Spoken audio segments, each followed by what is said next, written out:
प्रभु में मेरे प्रिय भाई बहनों और मित्रों, आप सबों को मेरी ओर से जय मसीह की। आज मैं एक बार फिर से प्रभु के पवित्र बाइबल के वचन को लेकर आपके साथ बांटने के लिए यहाँ उपस्थित हूँ मेरे मित्रों। और मुझे विश्वास है कि आप अपना कीमती समय कुछ पल के लिए इस वचन को सुनने के लिए जरूर देंगे। परमेश्वर जब इस दुनिया में आया, हमारा प्रभु यीशु मसीह जब इस दुनिया में आया, उसने बड़े बड़े आश्चर्य कर्म किए, बहुत सारी अच्छी अच्छी बातें हमको सिखाई। आज भी वही परमेश्वर जीवित है और आज भी वही आश्चर्य कर हमारे जीवन में करता है मेरे मित्रों। परमेश्वर हमारे सामने आकर हमसे बातें प्रकट रूप से करे या ना करे, लेकिन इस पवित्र बाइबल के द्वारा यदि आप उसे पढ़ते हैं, परमेश्वर हमसे बातचीत करता है मेरे मित्रों। आज एक बार फिर से 2020 में उसका जन्म दिवस फिर से आ रहा है मेरे मित्रों, और हम 25 दिसंबर को उसका क्रिसमस बड़े दिन के रूप में उसके जन्म दिन को फिर से मनाने के लिए जा रहे हैं। मेरे मित्रों, आपसे मेरा एक प्रश्न है।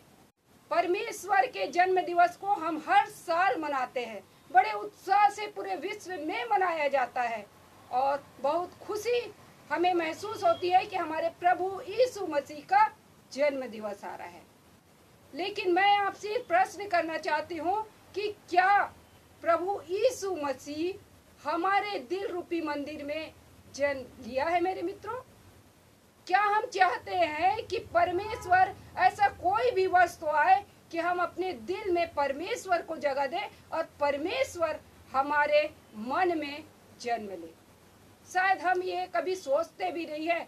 प्रभु यीशु मसीह का जन्म दिवस 25 दिसंबर को आ रहा है। हम बड़ी तैयारी में लगे रहते हैं क्योंकि हम अपनी खुशियों को देखते हैं मेरे मित्रों।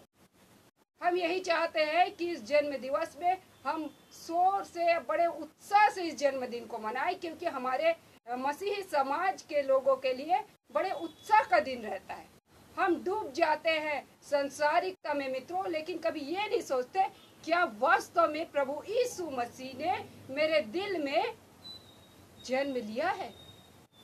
मेरे मित्रों, इस वर्ष आप जरूर विचार करिए और परमेश्वर को अपने दिल में जगह दीजिए कि परमेश्वर आपके और मेरे दिल में इस वर्ष जरूर जन्म ले। आज मैं सुंदर वचन को लेकर आपके सामने उपस्थित हूँ। यशायाह भविष्यवक्ता जिसके 9वें अध्याय के 6वें और 7वें पद को मैं आपके सामने कुछ देर चर्चा करना चाहती हूँ मेरे मित्रों। परमेश्वर का वचन आज हमारे बीच में आज कई वर्षों से रखा गया है। हम पढ़ते तो जरूर है, लेकिन उसको गहराई में जाकर सोचते नहीं कि परमेश्वर अपने वचन के द्वारा हमें क्या सिखाना चाहता है। और आज मैं यशायाह जो बहुत बड़े भविष्यवक्ता थे, परमेश्वर के आने की भविष्यवाणी की गई थी और उसी वचन को मैं आपके सामने रखना चाहती हूँ मेरे मित्रों। और जहाँ पर कुछ इस प्रकार लिखा है, यशायाह उसके 9 अध्याय 6वां और 7वां पद, क्योंकि हमारे लिए एक बालक उत्पन्न हुआ, हमें एक पुत्र दिया गया है और प्रभुता उसके कांधे पर होगी और उसका नाम अद्भुत युक्ति करने वाला, पराक्रमी परमेश्वर, अनंत काल का पिता और शांति का राजकुमार रखा जाएगा। परमेश्वर का वचन आज हमसे बातचीत करने जा रहा है मेरे मित्रों। परमेश्वर जब इस दुनिया में नहीं आते, उसकी भविष्यवाणी हो चुकी थी। परमेश्वर क्यों आया? क्योंकि ये दुनिया पाप में डूब गई थी, हम पाप में डूब चुके थे। परमेश्वर हमको बचाने के लिए इस दुनिया में एक मनुष्य के रूप में जन्म लेकर आया मेरे मित्रों, और उसका सफर उस क्रूस पर जाकर खत्म हुआ और वो परमेश्वर ने शैतान को कुचलकर तीसरे दिन जीवित होकर भी दिखाया मेरे मित्रों। और आज वो जीवित है, हमारे साथ है, लेकिन आज मैं और आप उसके उस बलिदान को भूल गए हैं मेरे मित्रों। उसके जन्म को हम भूल गए हैं। याद करते हैं साल में, लेकिन अपने खुशी के लिए याद करते हैं कि जन्म दिवस आया है, हमें मनाना है मेरे मित्रों। परमेश्वर का वचन कहता है, क्योंकि हमारे लिए एक बालक उत्पन्न हुआ, हमें एक पुत्र दिया गया।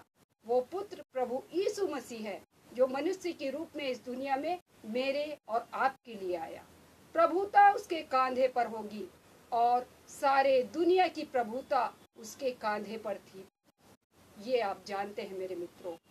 परमेश्वर ने अपने कांधे पर उस क्रूस की पीड़ा को लेकर चला मेरे और आपके लिए। आगे वचन कहता है, और उसका नाम अद्भुत युक्ति करने वाला, पराक्रमी परमेश्वर। अद्भुत युक्ति करने, उसका नाम अद्भुत युक्ति करने वाला, पराक्रमी परमेश्वर, जिसने शैतान को कुचल दिया मेरे मित्रों, शैतान को हराया उसने। हाँ मित्रों, अनंत काल का पिता और शांति का राजकुमार रखा जाएगा। पहले से ही बताया गया था कि वो अनंत काल का पिता है। हम संसारिक माता पिता के साथ रहते हैं। हमारे माता पिता कुछ वर्षों के बाद हमें इस दुनिया से छोड़कर चले जाते हैं मेरे मित्रों, लेकिन प्रभु यीशु मसीह अनंत काल का पिता है। जब तक हम इस दुनिया में रहते हैं वो हमारा पिता बनकर रहता है मेरे मित्रों। परमेश्वर शांति का राजकुमार भी है। आज हम दुनिया में, संसार में शांति की खोज करते रहते हैं मेरे मित्रों, लेकिन कहीं पर भी हमें शांति नहीं मिलती। लेकिन हमारा प्रभु यीशु मसीह शांति का राजकुमार है। ये पवित्र बाइबिल हमें बताती है। आगे का वचन कहता है मेरे मित्रों, उसकी प्रभुता सर्वदा बढ़ता रहेगा और उसकी शांति का अंत ना होगा। प्रभु यीशु मसीह अपने वचन में यहाँ पर बताता है कि उसकी प्रभुता सर्वदा बढ़ते रहेगी, कभी भी कम नहीं होगी मेरे मित्रों, और उसकी शांति का अंत ना होगा।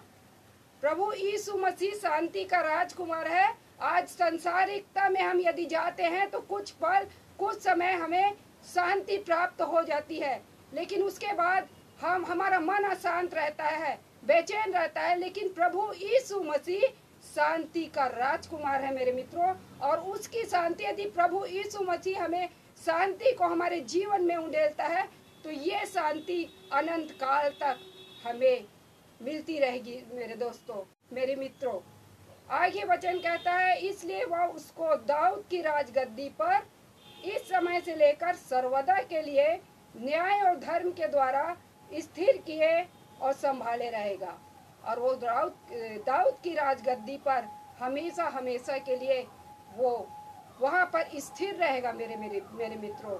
और वो प्रभु यीशु मसीह दाऊद के राजगद्दी पर बैठकर अंत के समय हमारे अच्छे और बुरे कार्यों का वो न्याय करेगा मेरे मित्रों। सेनाओं के यहोवा की धुन के द्वारा यह हो जाएगा। परमेश्वर हमारा सेनाओं का यहोवा है मेरे मित्रों। सचमुच मित्रों, प्रभु यीशु मसीह जब इस दुनिया में आया, मेरे और आपके पापों के बोझ को उठाने के लिए आया मित्रों। हर साल हम उसके जन्म दिवस को बड़े उत्साह के साथ मनाते हैं, लेकिन हम ये नहीं सोचते कि क्या प्रभु यीशु मसीह ने मेरे और आपके दिल में जन्म लिया है। क्या हमारे मन में वो शांति है जो प्रभु यीशु मसीह हमें देना चाहता है मेरे मित्रों।